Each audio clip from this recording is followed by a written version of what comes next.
Welcome, and we'll start off with our bracha. Baruch atah Adonai Eloheinu melech haolam asher kitshanu b'mitzvotav v'tzivanu la'asok b'divrei Torah. Amen. Okay. Here we are in Parshat Shoftim, zipping through the book of Deuteronomy. So we're going to start a new chapter today, chapter 17. Here we go. Lo tisbach lashem elokecha. You shall not sacrifice to the, or zevach has to do with ritual slaughter, right? So understand by the word sacrifice that we're talking about sacrificing an animal on an altar. You shall not sacrifice to the Lord your God an ox, vaseh, or a sheep, asher yevomum, in which there is a blemish. Kol davar ra, any bad thing. Ki to'avat Hashem Elokecha, who here is this word to'eva, right? Often translated as abomination, abhorrent, etc. And I actually think that understanding it in a sense as disgusting is a good way to translate it. But of course it's Hebrew, and we're trying to do a translation. So it means something that is repellent, right, to a person, if it's a to'eva. And I made the note, and I looked it up, and look at this. There is a word with an aleph. Look how one letter, which sounds so similar, can make such a difference. So a to'eva is something that's disgusting, that's repellent. But a ta'ava is an appetite, is a desire. And I thought to myself how wonderful a language Hebrew is, because very often things that on one level or at one time in our lives we may have found repellent or disgusting, we have an appetite for later on in life. And how incredibly insightful the Hebrew language is, or how this language got designed. From an to an right? And of course, you kind of pronounce the letters in that way. The ayin is a guttural letter, ayin, right? And an aleph. Just thought I'd bring that to your attention. But it is something Hashem Elohecha, the Lord your God, finds disgusting or abhorrent. And we go back to that story of Cain and Abel that we talked about yesterday, where Cain just brought, whatever came to his hand. He really didn't want it to be a good gift. And of course, there's something so powerful and beautiful about gifting, right? Some lessons about gifting and intention. And because gifting, as you know, is such a powerful form of communication. When you gift someone something, you are telling them something. You're informing them about how much you like them, how much you respect them, how much you love them, how much you care for them. And if that gift is like secondhand or, of little value or not so nice, in a way, you can be just informing them the opposite, that you don't have that much respect for them, that you don't care about them, etc. There's a whole art about it. So, Rashi. Lo tisbach v'gomer, do not sacrifice, etc. So he goes on to the part that says, kol davar ra, anything that is bad, right? But this word davar, right, is linked to the word ledaber, right? To speak. So the rabbis are quick to pull that inference from it. And in the Sifrei we read, azhara, this is a warning, lemifagel. So now this is a word that I think has no English equivalent to it. Pigul, the word pigul is introduced in the book of Leviticus in connection with a sacrifice. And let's say this sacrifice is supposed to be eaten. There was a limit. There were all kinds of rules involved in sacrifices. You're aware of that already. But one of those rules is that dependent on the sacrifice, you only had so much time in which to eat it. So a certain type of sacrifice, the parts that were allowed to be eaten by the priest, in a case of a chatat, or by the priest and the family that brought the offering, if it was a shlamim, was limited. It was either one night, or possibly two. And if you ate it outside of that time, it rendered the whole sacrifice doesn't count anymore. In fact, it's a sin to do that. So we know about leftovers, right? It's if you have a guest and you want to honor the guest, generally speaking, you don't serve leftovers. And certainly leftovers that have been left over for 3 or 4 days. I realize it depends on the particular food, but in general, food does not improve, generally does not improve the longer it sits. At any rate, I still haven't gotten to Pigul. You just have to have that background.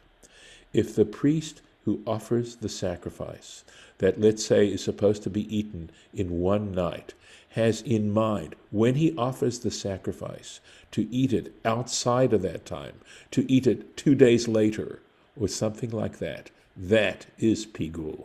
In other words, having an improper thought or intention. And that's what it's saying, it's referring to.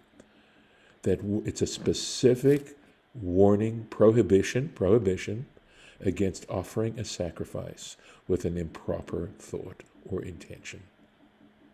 That's quite a mouthful, right? So, back to the Rashi, Azhara, one Sorry. second. Yeah, can I just? Does that also then refer to the prayers that replace the sacrifices? Good question. Let me hold that for just a moment. Let me finish the translation, okay? So, a prohibition or a warning, the mifagel. So we have from the noun pigul, right? We have mifagel, a verb, or the other way round, right? To one who piguls, bakodshim, regarding sanctified objects or sanctified meat, al yedei dibur ra, by means of an improper or low or bad statement, right? Bad speech. The od nodreshuvo, and this Rashi should not come as a surprise, and other. I'm trying to see how to translate this. Sha'ar drashot. So the subject of this is sha'ar drashot. Other interpretations they came up with other interpretations. Beshchitat kodshim, I would have to guess it's going to be, right, regarding the sacrifice or the slaughter of, sacrifice I suppose is good enough, of sanctified food. Okay. Question that you asked, Lauren. I would say it is not quite on the same level, but there is a wonderful discussion in the Talmud, probably more than one place, where they say, is speech action? Well, on some levels, speech is action, but on other levels, speech isn't action, right? There's action when you use your tongue and your lips and your throat, something is happening. But on the other hand, it's not the same as doing something with your hands, right? When you take your hands and you manipulate something, it's not the same thing exactly. So I think that the takeaway, based on your wonderful question, is that we want to try to be careful. It is a lot more difficult to control our thoughts. It is very difficult. And sometimes things happen and they're on our hearts and we're obsessing on them or we're thinking about them. And it's so hard to be able to concentrate properly.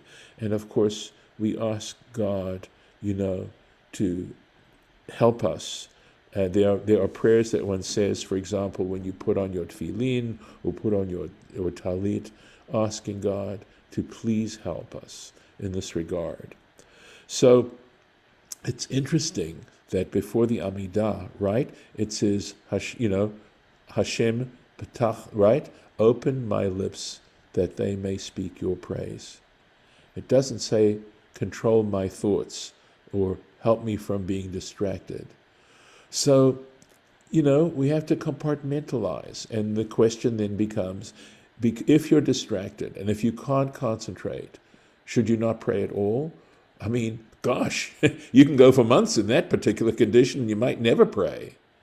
On the other hand, if your prayer isn't perfect, is there something to it regardless? And of course, if you do pray, even under those circumstances, you never know. You might be able to catch a few minutes here and a few minutes there where your thought and your heart are synchronous and are working together, and you become moved and taken with your prayer. So, do you have anything would anybody like to add anything on that? Well, I mean, just a couple of quick points. Again, it's the whole thing. Actions speak louder than words, and all those kinds of aspects associated with it. And then the other part is that reminds me of one of the stories that I can't remember, a long time ago in services. One of the rabbis told was about the two men that were praying in synagogue, right? And one man prayed beautifully, right? His singing and everything, and his pronunciation and all that was just absolutely beautiful. And the other man was less learned, and he struggled a lot. And then one day, when this happened all the time, and then one day all of a sudden basically Hashem opened up, and you could hear both their thoughts, right? So what happened, of course, was that the man that prayed beautifully, when he was praying, it was coming out beautifully, but his thoughts were all about things about his personal gain, personal wealth, all those kinds of things. Whereas the man who was not praying beautifully and not as educated, his thoughts were all about how could he make things better, how could he serve God better. So it reminds me of that, right? You can't it's not what your comes out of your mouth, it's really what comes out of your heart, right? And Right. so that's the most important part. Right. And your mouth is the instrument that you try to use. So I want to share with you something personal.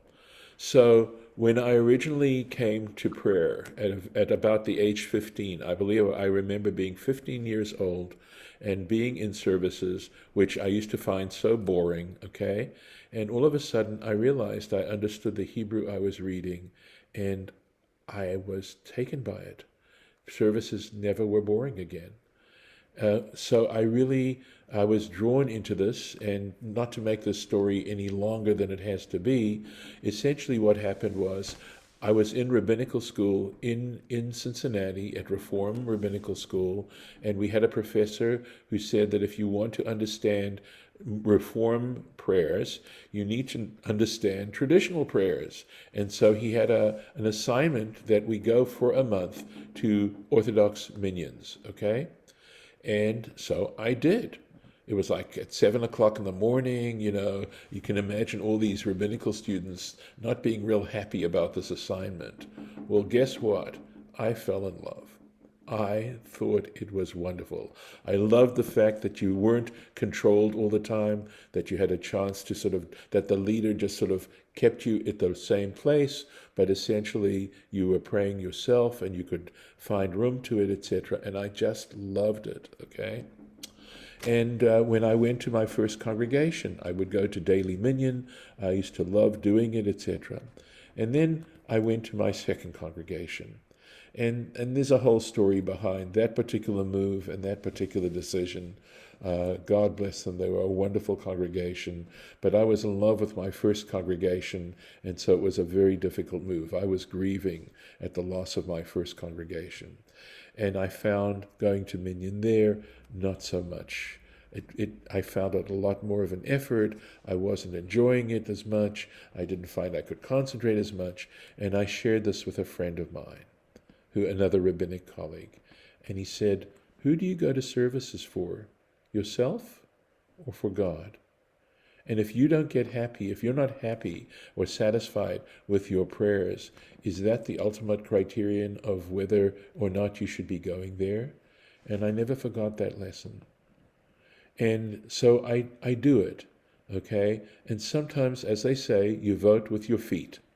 And many, many times, because I've been doing it for such a long time now, it's much harder to get my heart into it. But on the other hand, I've moved, of course, to a different place now. And if I miss it, I really miss it. Even though I don't always have, I don't always get transported into high places and stuff like that. But the fact is, it's a good thing to do. And one last comment on that is Churchill is attributed with a quote. I think it could be fiction, but he's attributed with a quote that if a thing is worth doing, it's worth doing badly. So I'm going to stop the share here, and we have a few more minutes. So. And of course, I welcome your thoughts before I stop the recording for the morning. Karen? So everything was spoke into being. So speech creates everything. Yes. It's interesting though, yeah. But there's a difference between the word amar, right, and the word diber. And the word amar is a much softer connotation than the word daber. So amar we would translate as say, and daber we'd say is speak. And the word amar, as I've pointed out many, many times now, can mean think, right? Doesn't necessarily mean the vocalization of the thought. But as it says in the Dhammapada, everything begins with a thought. And what I love about the fact that it doesn't say, Vaydaber Hashem Yehi Or, that God spoke, let there be light. It says, I was just looking that up. It says, Vayomer Hashem Yehi Or, which could be translated, it's an alternative. God thought, let there be light, and there was light. Okay, but there are statements in the prayer book that says, I think, Vaydaber Vayhi. He spoke and it was. There is no question that saying something out loud, speaking it, has a far greater impact halachically than saying something. That is to say, thinking something. There's that, is it a Yiddish phrase based on the German, I think, Die Gedanken sind frei, means thoughts are free. You can't, I think there's obviously a lot of ways to understand that, but it means, you're free to think what you want to think, or you can't control thoughts. And that sense of free. Clearly, intention and thinking is important. You look at the 10th commandment. What is coveting? Coveting is having a particular kind of thought, right? An emotion attached to it. So the question is, can you train yourself? I think one can train oneself to a great extent to control one's emotions. I think emotions can be harnessed. Control is probably too strong a term. But that's why coveting can be a commandment, because you can find ways not to obsess on something. You can find ways to redirect to other things. Well, loving God is a commandment too, isn't it? It certainly And also is. an emotion. It's the most important commandment, yes. It's the very foundation of everything else. Right. Yeah. But loving also is doing. In other words, the Torah tries to bring that out, that the mitzvot are ways in which you demonstrate that love. And we know also that actions, it goes both ways, that getting engaged in doing something sometimes can help you with your emotions and, your thoughts.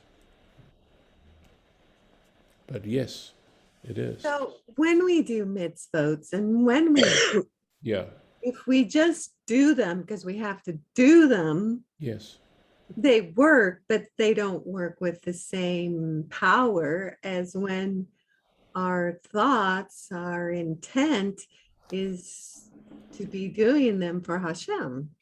True, So true. even if we speak words, the thought behind the words, the feeling and thoughts behind the words, the emotions, where we are in the tree of life,